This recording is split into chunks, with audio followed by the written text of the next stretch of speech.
5 अक्टूबर को होने वाले हरियाणा विधानसभा चुनाव के लिए भारतीय चुनाव आयोग के जो दिशा निर्देश हैं उनके अनुसार सीईओ हरियाणा की दिशा मार्गदर्शन में हमने पूरी तैयारियां की हैं। सभी 90 जो हमारी कॉन्स्टिट्यूएंसीज हैं उसमें पूरी तैयारियां कर ली गई हैं। 5 अक्टूबर को 20,600 मतदान केंद्रों पर मतदान किया जाएगा। इनमें से 144 मतदान केंद्र जो हमारे मॉडल बूथ रहेंगे और 115 जो हैं वो पिंक बूथ रहेंगे, जिन पर कि पूरा स्टाफ इंक्लूडिंग सिक्योरिटी पर्सनल जो है वो महिलाएं होंगी, तथा 87 हमारे ऐसे मतदान केंद्र होंगे जिन पर हमारे जो दिव्यांगजन साथी हैं वो लोग वहाँ पर पोलिंग पार्टीज़ के रूप पर कार्य करेंगे। इसके अलावा जो पोलिंग पार्टीज़ की ट्रेनिंग है, ईवीएम्स की तैयारी है, पोस्टल बैलेट पेपर्स की प्रिंटिंग है, ये सारे कार्य दिशा निर्देशानुसार पूरे कर लिए गए हैं। सर, सुरक्षा इंतजाम को लेकर क्या तैयारी है? जी, चुनाव आयोग का हमेशा से प्रयास रहा है कि जो मतदाता है उसको एक ऐसा माहौल दिया जाए जिसमें वो निडर होकर, बिल्कुल भयमुक्त होकर अपने मताधिकार का प्रयोग कर सके। और इसके लिए हरियाणा जो निर्वाचन अधिकारी हैं उनके द्वारा चुनाव आयोग से 225 कंपनियों की डिमांड की गई थी। 225 कंपनियां हमें मिली हैं और उन सबको पूरे हरियाणा में डिप्लॉय भी कर दिया गया है। इसके अलावा 35,000 के करीब हमारे हरियाणा पुलिस के होमगार्ड्स के पर्सनल भी ड्यूटी पर रहेंगे, तथा हमारे जो बॉर्डर हैं उनको मैन किया जा रहा है। जो हमारे वल्नरेबल और क्रिटिकल पोलिंग बूथ रहेंगे उनके ऊपर एक्स्ट्रा फोर्सेस की तैनाती की जाएगी। इसके साथ ही सारे जो पोलिंग बूथ हमारे 100% वेबकास्टिंग की जाएगी, जिसके द्वारा किसी भी पोलिंग बूथ को किसी भी समय पर लाइव देखा जा सकता है।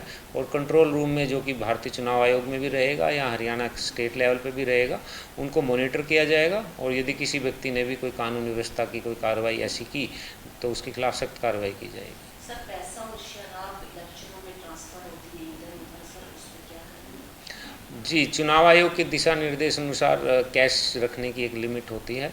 तो इसके अलावा जो अवैध शराब है, इन सब के बारे में भी चुनाव आयोग बहुत सख्त है, ताकि मतदाता को कोई भी ऐसा प्रलोभन ना दिया जाए जिससे कि उसके मताधिकार पर कोई प्रभाव पड़े।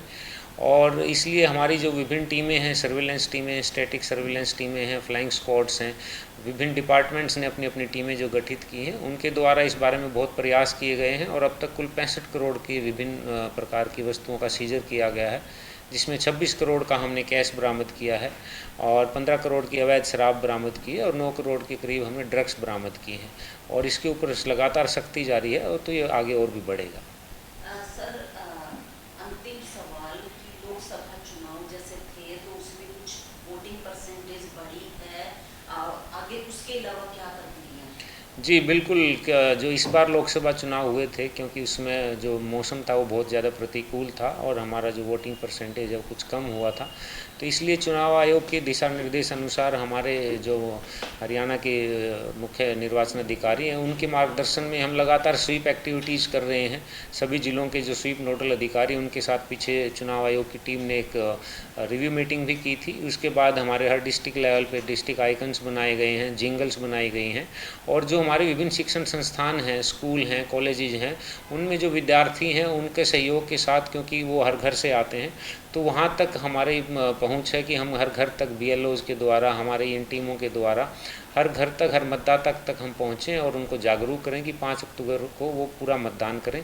इसके अलावा जो हमारे सभी पोलिंग बूथ हैं उन पर एश्योर्ड मिनिमम फैसिलिटीज़ रहेंगी, तथा साथ ही क्यू मैनेजमेंट के लिए, क्योंकि यदि मतदाता लाइन में ज़्यादा देर तक खड़ा होना पड़ता है, कहीं पर पोलिंग परसेंटेज ज़्यादा होती, ज़्यादा मतदाता एक साथ आ जाएँ, तो उसके लिए भी बैठने का उचित प्रबंध किया जाएगा, ताकि मतदाता अपने मताधिकार का आराम से प्रयोग कर सकें। तो ये हमारे प्रयास हैं और हमें पूर्ण विश्वास है कि जनता के सहयोग से हरियाणा मतदान में भी नंबर 1 बन के दिखाएगा। सर, देखा जाता है अक्सर जब पोलिंग होती है तो चुनाव की ईवीएम खराब हो जाती है, उनको ठीक करने में काफ़ी समय भी लगता है, तो ये दिक्कतों का सामना कैसे होगा, कवर और क्या होगी प्रक्रिया? जी, इसके लिए चुनाव आयोग के बड़े डिटेल्ड इंस्ट्रक्शंस होते हैं। यदि किसी भी ईवीएम में किस प्रकार की खराबी होती है, उसको किस प्रकार से ठीक किया जाएगा या रिप्लेस किया जाएगा, इस बारे में बड़े रिटर्न में डिटेल्ड गाइडलाइंस हैं। और जो हमारे सेक्टर ऑफिसर्स रहेंगे और उस दिन जो हमारी टीमें होंगी, उनके पास रिजर्व्ड की जो ईवीएम्स होती हैं, यदि ज़रूरत पड़ी तो उनसे बदला जाता है।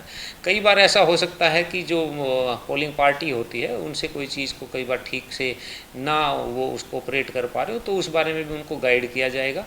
और मुझे पूर्ण विश्वास है कि हम सभी ईवीएम्स को जो दिशा निर्देश हैं उसके अनुसार ही सारी कार्रवाई करते हुए अच्छे से मतदान करवा पाएंगे। सर, बुजुर्ग और विकलांग हैं जो, उनके लिए क्या प्रबंध किए जी, बिल्कुल। जो हमारे 85 वर्ष से अधिक के मतदाता थे या जो हमारे दिव्यांगजन मतदाता थे, उनको सबसे पहले तो चुनाव आयोग ने इस बार घर से मतदान का एक ऑप्शन दिया था, जिसके तहत उन्होंने फॉर्म 12D में हमारे पास अप्लाई किया था। इसके तहत हमारे पास तकरीबन 10,000 के करीब तो जो हमारे बुज़ुर्ग मतदाता थे, उन लोगों ने इस ऑप्शन को चूज़ किया था और तकरीबन 2,500 से ज़्यादा हमारे जो दिव्यांगजन मतदाता हैं, उन लोगों ने इस ऑप्शन को चूज़ किया था और आज अंतिम दिन है उनके इस मताधिकार का प्रयोग करवाने का। जो प्रक्रिया अभी जारी है और उनसे मतदान करवाया जा रहा है। इसके अलावा जो उनको घर से लेकर पोलिंग स्टेशन तक ले जाने की भी परिवहन व्यवस्था की जाएगी। पोलिंग बूथ्स के ऊपर व्हील चेयर का प्रबंध किया जाएगा तथा साथ ही हमारे एनसीसी और एनएसएस के जो कैडेट्स होते हैं, वो लोग भी वॉलंटियर के तौर पर वहाँ रहेंगे और उनकी मदद करेंगे। सर जो मतलब दूर है अपने पोलिंग शहर से, वो मतदान कैसे करेंगे? उनके लिए कुछ विशेष प्रबंध? देखिए, जो पोलिंग स्टेशन बनाए जाते हैं, जब उनको फाइनल किया जाता है तो उस विशेष ध्यान रखा जाता है कि जो मतदान केंद्र है वो किसी भी मतदाता के जगह से एक निश्चित जो दूरी तय की गई उससे ज़्यादा पर ना हो।